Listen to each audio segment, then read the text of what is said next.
Out for the intro, then you do the first paragraph. Mm-hmm. Hey, welcome to History Talk. My name is Mr. Little. And hi, this is Ken Britcher.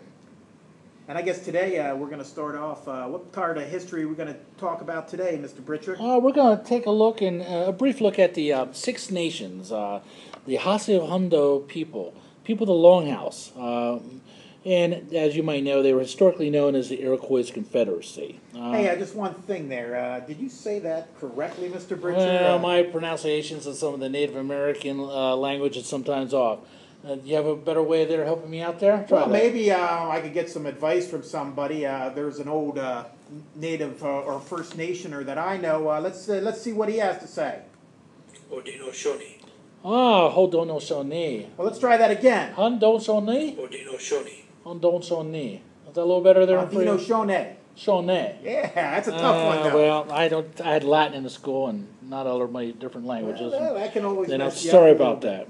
But, yeah, the Iroquois, or I'll use Iroquois in Longhouse and using the name that they made it called themselves the Haudenosaunee. I'll do my best on that, and I do apologize if I butcher some of the names. Well, they were Native American Indian nations. They were located in the northeast portion of the continent. So basically, hey, we're living in Pennsylvania.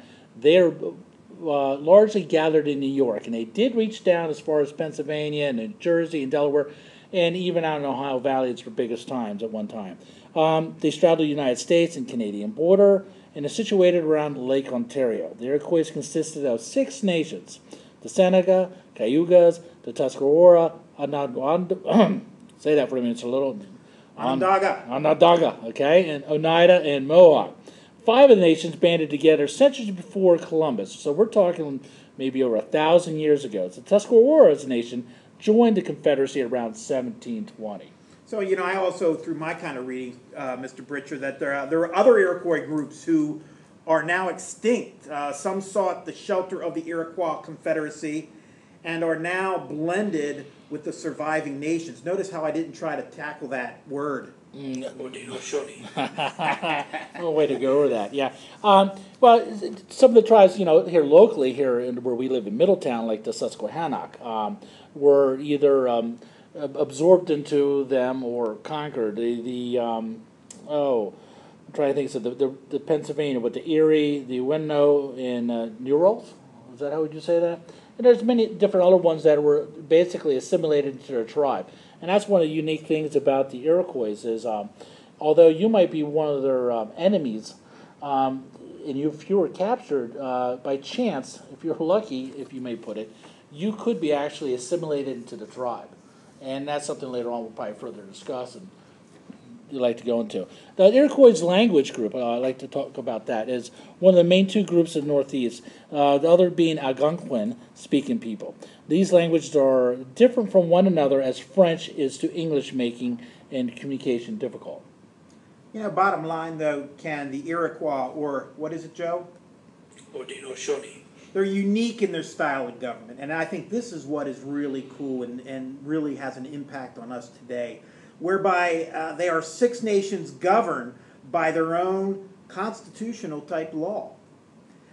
They maintain one of the few surviving traditional confederacies in North America, and hopefully, students understand what a confederacy is, a loose union of nations in this case, or in our time period of our American history of states. The Longhouse in the Iroquois Confederacy, or Odino Shoni, is old style of lodge covered with bark, extending up about 300 feet long, housing several families who were related through common female ancestry. I think that's pretty daggone interesting. A matriarchal society. The Longhouse was also the center council house where the meetings and ceremonies were held. And they say today in the Longhouses, which still exist, and on their territories, the Iroquois people continue to live and practice their ceremonies and customs to keep it alive, I guess, sort of say. The Longhouse is both the political center where the chiefs meet, as well as the spiritual place, and you got to put the spiritual in there, where the annual ceremonies are still held. Authors, historians, scholars have acknowledged the great law of peace served as one of the inspirational models for the government concept of the United States Constitution. I think that's why we are learning this. The soldiers, this solidifies the Iroquois historical and ongoing contribution to the world culture. The lands where the Six Nations are located still remain on our own territories and are governed by their own laws on a nation-to-nation basis with the United States and Canada. I kind of find that unbelievable with the Iroquois Confederacy, also known as the Haudenosaunee. And I want to point out also that to make sure, if you would like underline this, that the Iroquois people are still here today. They are not a dead race, if you will, and they're living among us today, up north and out west and in Canada also. Yeah, the Iroquois are a proud and righteous people who value their culture, identity, and many different traditions and beliefs. And later on throughout the year, we're going to get into some of these things here. Each nation has its similarities, but differences do make them unique. There's a unique style of beadwork as expression or culture identity, and if you ever look at their headdresses from the past, you can tell which tribe they are from.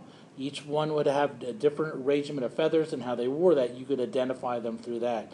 There's use of flowers and birds and symbols in either plain white or many different colors. One thing I see today, and I know Middletown doesn't have this type of team, but lacrosse is probably the most recognized of the Iroquois traditional and ceremonial games. And I didn't really know that, but the game was played in various forms by other Native American Indian nations, but the Iroquois version was the one that gave rise to the present-day international sport. They're another impact that we got from long ago. Yeah, you can see it up here playing today, and it's they had some legendary teams, from what I understand. Well, it says here in my research, in 1850, the Iroquois teams were playing across the continent and in Great Britain. In 1878, lacrosse was reached all the way to Australia and New Zealand, so it had a huge world impact.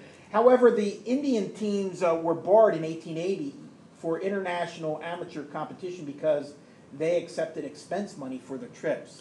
So, in today's terms, though, it's almost they believe that many of these players, like for the Olympics, the basketball players are professional players, and at one time, you accept $1 or a nickel, you could not play. You'd be barred for it.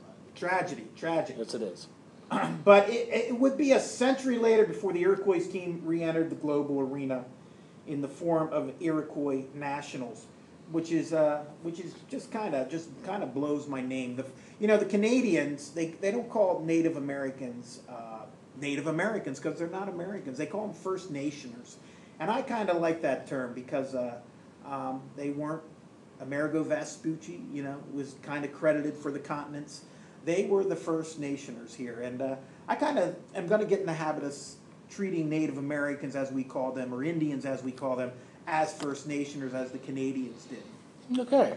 Well, I tell you what, that was our basic, quick overview of the Six Nations. Later on, throughout our podcast throughout the year, we will get a little more in depth into the Iroquois and other Indian nations out there. But and hopefully from you, before we sign off, you put things in perspective and context, and always look for those primary documents to form that opinion on your own. Well, thank you. This is Ken Britcher. And this is Mr. Little. Have a good day. Bye-bye.